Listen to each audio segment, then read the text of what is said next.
मैंने कहा था कि मैं आऊंगा और मैं आ गया। हेलो हाय नमस्कार, मैं हूं अनोखा अंकित और ये है ओए क्रिकेट।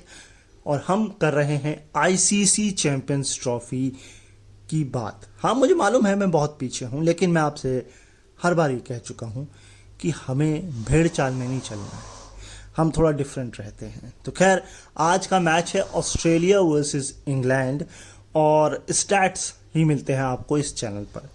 तो जो हाईएस्ट सक्सेसफुल रन चेज इसे आप कह सकते हैं, या रन फेस्ट भी आप इसे कह सकते हैं, क्योंकि दोनों टीमों ने 300 बनाए। और मेरे को जब ये मैच सुन रहा था मैं, तो मुझे पता था ऑस्ट्रेलिया जीत जाएगा। हाँ, उनका बॉलिंग डिपार्टमेंट कमज़ोर था, क्योंकि तीनों के तीनों उनके प्रीमियम फास्ट बॉलर नहीं थे। एक चोट के कारण नहीं थे, या दो चोट के कारण नहीं थे, तीसरा कुछ पर्सनल रीज़न से, या हो सकता है वो पाकिस्तान जाना ही ना चाहते हो, इसलिए नहीं खेल रहे थे। तो खैर, कुल मिलाकर के ये जो मैच था, इसमें पहली इनिंग में भी हाईएस्ट टोटल बना चैंपियंस ट्रॉफी में, और दूसरी इनिंग में भी हाईएस्ट टोटल बना। सबसे बड़ी बात, किसी भी आईसीसी टूर्नामेंट में यह हाईएस्ट सक्सेसफुल रन चेज हुआ। ऑस्ट्रेलिया ने अपने इंटायर करियर में यह दूसरा हाईएस्ट सक्सेसफुल रन चेज किया है, और इंग्लैंड के खिलाफ ये पहला हाईएस्ट सक्सेसफुल रन चेज हुआ है, और पाकिस्तान की धरती पर यह second highest successful run chase हुआ है। कुल मिलाकर के हो गया ना, बस यही तो बड़ी बात है। आगे चलते हैं। अगला स्टैट है कि ऑस्ट्रेलिया की तरफ से तीनों फॉर्मेट में किसने किसने शतक मारे हैं। एक नाम आपको सरप्राइजिंग लगेगा, वो है ग्लेन मैक्सवेल। डेविड वार्नर भी हैं इसमें, जॉश इंग्लिश भी हैं, शेन वॉटसन भी हैं, लेकिन इसमें गायब कौन है? Steve Smith. हाँ, क्योंकि T20 वो कम खेलते हैं। हाँ, बिग बैश खेलते हैं, आईपीएल भी उन्होंने खेला है, लेकिन यहाँ बात इंटरनेशनल की हो रही है। ये मुझे सरप्राइजिंग लगा देख करके। माइकल क्लार्क के ज़माने में भी होता था इंटरनेशनल T20, बट उनका नाम भी नहीं है। देखिए, जाहिर सी बात है कि T20 में शतक मारना कोई बच्चों का खेल नहीं भाई, नहीं बनते। लेकिन फिर भी कुछ नाम इस लिस्ट में नहीं है। हाँ, अगर जिस जमाने में गिलक्रिस्ट खेला करते थे, अगर T20 होता, क्योंकि उनके रिटायरमेंट के वक्त तो था, मेरे ख्याल से T20 वर्ल्ड कप उन्होंने शायद 2007 का खेला है कि नहीं, मुझे इसमें डाउट है।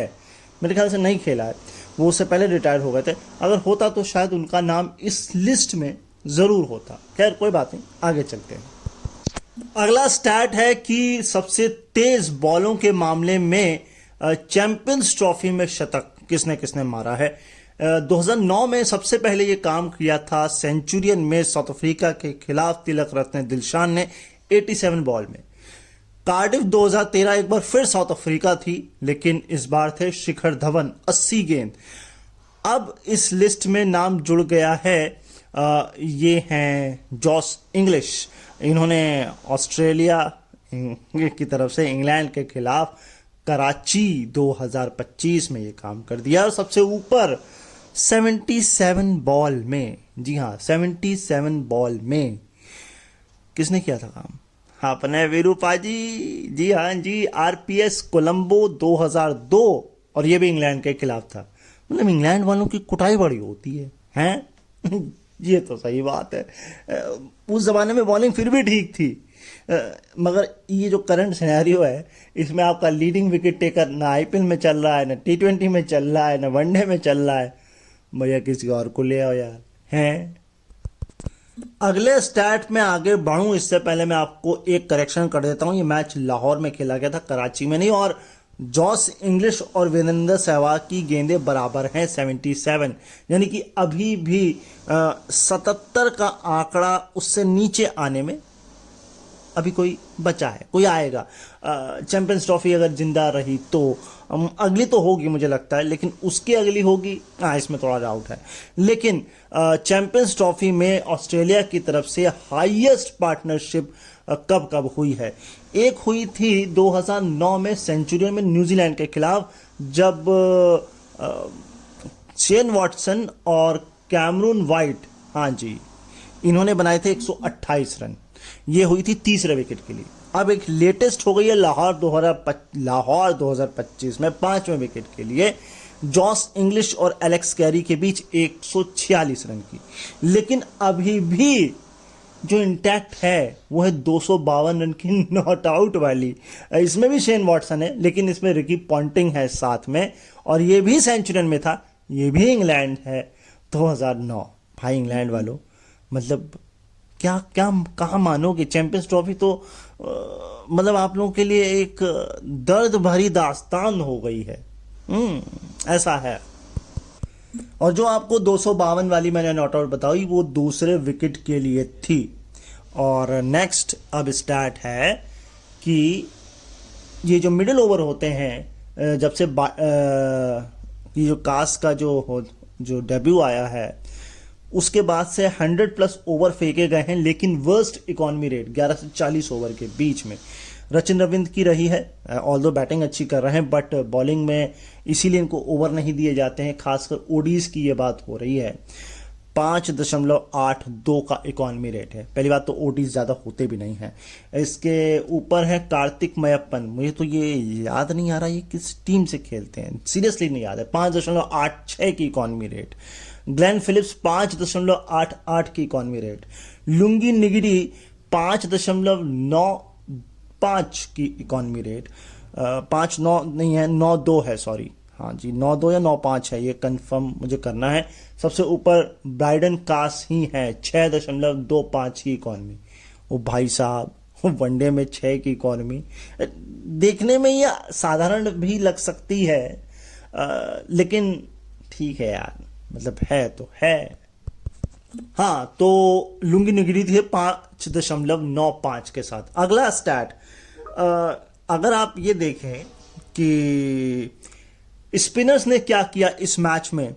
इंग्लैंड के स्पिनर्स ने, खासकर जब तक कैरी नहीं आए थे, 56 गेंदें फेंकी, 40 रन पे 2 विकेट निकाले, इकॉनमी थी 4.28 की। लेकिन जैसे ही कैरी और इंग्लिश की पार्टनरशिप हुई, या उस पार्टनरशिप के अंदर 34 गेंदें फेंकी, 44 रन दिए, विकेट कोई नहीं, 7.72 या 7.6 के आसपास की आपकी इकॉनमी हो गई।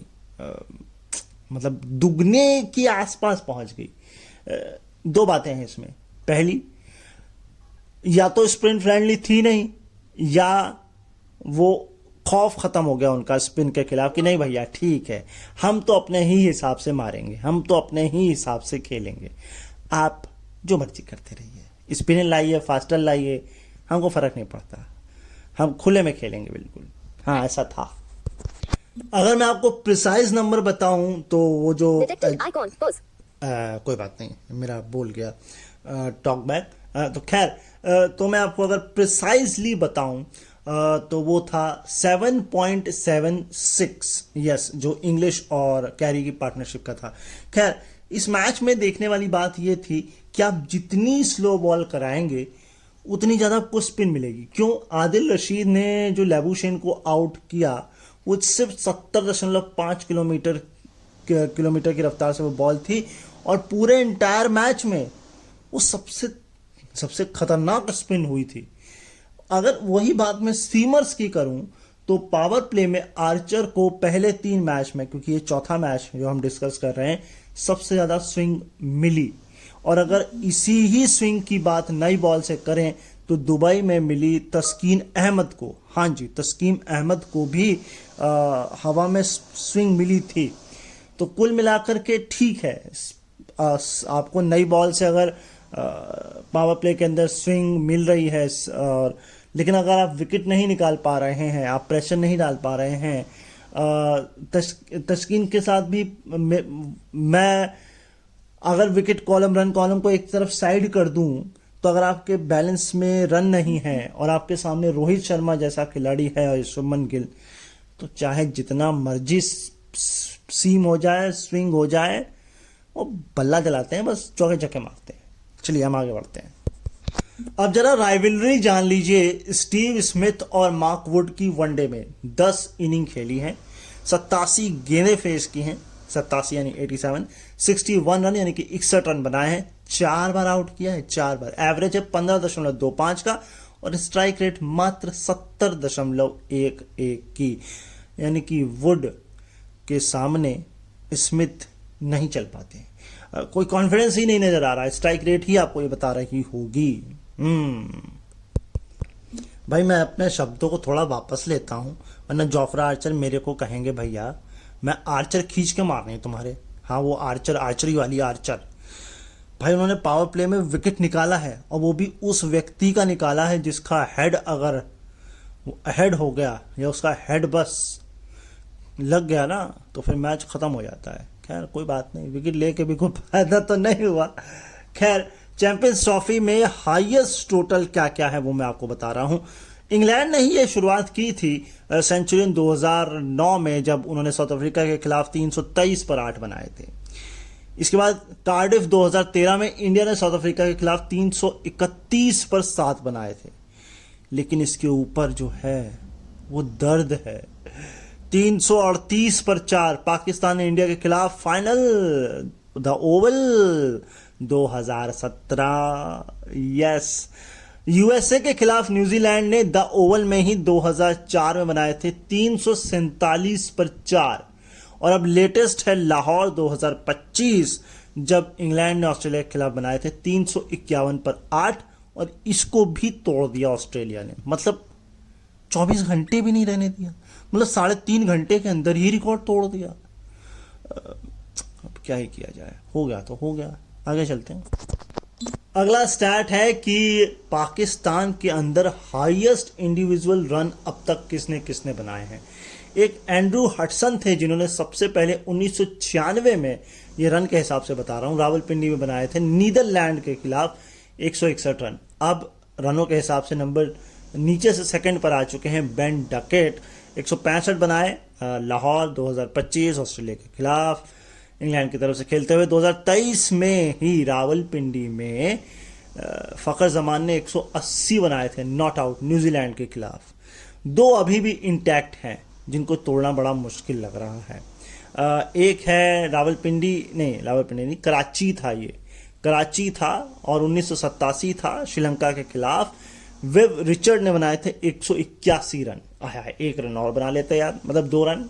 सबसे ऊपर है गैरी क्रिस्टन जिन्होंने यूएई नहीं थी, यूएसए था, सॉरी, हाँ ये था 1996 रावलपिंडी, 188 नॉट आउट, ये अभी भी सबसे ऊपर है। मैं यूएसए और यूएई में कंफ्यूज हो गया था, तो वो यूएसए नहीं यूएई है। अगला स्टैट है कि चैंपियंस ट्रॉफी में इंग्लैंड की तरफ से ये हाईएस्ट स्कोर किसने किसने बनाया है। नीचे से शुरू कर रहा हूं। द ओवल 2004 में मार्कस ट्रेस्कोथिक ने सबसे पहले 104 बनाए थे। फिर उनको देखते देखते ही साल 2004 में ही साउथहैम्पटन में एक एंड्रू फ्लिंटॉफ, उन्होंने कहा तुमने बनाए तो हम भी बनाएंगे, लेकिन तुमसे आगे नहीं जाएंगे, 104 बनाए। फिर आरपीएस कोलंबो 2002, ये उससे भी पहले की बात है, ये भी मार्कर ट्रेस्कोथिक थे, 119 बनाए। लेकिन ये सारे आउट हैं, इसमें से एक ही नॉट आउट है, वो है जो रूट, जिन्होंने 2017 में द ओवल में बांग्लादेश के खिलाफ 133 बनाए थे और अब सीधा 165 out. Ben Duckett Lahore 2025 165 run. मैंने आपको शायद टीमें नहीं बताई, तो जब ओवल 2004 में था मास्टर ट्रेस्कोथिक, वो था वेस्ट इंडीज के खिलाफ। साउथहैम्पटन 2004 में फ्लिंटॉफ थे श्रीलंका के खिलाफ। बाकी मैं आपको बता ही दिया, जो रूट बांग्लादेश के खिलाफ। 2 कमाल के स्टैट बताता हूं। पहला, पहले ही 4 मैचेस के, फिर से मेरा टॉक बैक भूल गया, खैर कोई बात नहीं। पहले ही 4 मैचेस में आपने 6 सेंचुरी देख ली। जी हाँ, 6 सेंचुरी। केवल 3 ऐसे एडिशन हुए हैं चैंपियंस ट्रॉफी के जिसमें 6 या 6 से ज्यादा शतक लगे हैं।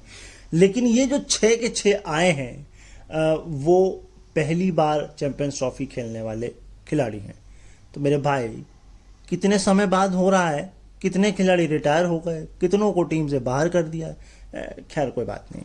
अगर डकेट की बात की जाए, डकेट की बात है, चलो मैं कंफर्म करता हूं।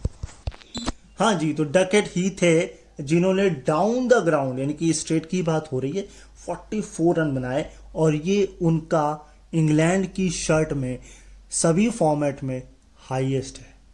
मतलब वो दाएं बाएं खेल लेते हैं, पीछे सबसे ज़्यादा खेलते हैं, मतलब अक्रॉस कह लें, लेकिन स्ट्रेट बहुत कम खेलते हैं। तो ये उनकी एक उपलब्धि है। इसके अलावा अगर मैं हैरी ब्रुक की बात करूं तो उनका पाकिस्तान में रिकॉर्ड आपको पता है, नहीं पता है तो मैं बता देता हूं। पहली बार वो उनका डेब्यू हो रहा था ओडीआई में, टेस्ट में उनका एवरेज है 84.10, स्ट्राइक रेट है 92.72। अगर टी20 की बात करूं तो वहां एवरेज है 62.75 और स्ट्राइक रेट है 167.33। ओडीआई के आंकड़े अब तो चैंपियंस ट्रॉफी खत्म होने के बाद ही पता लग पाए होंगे।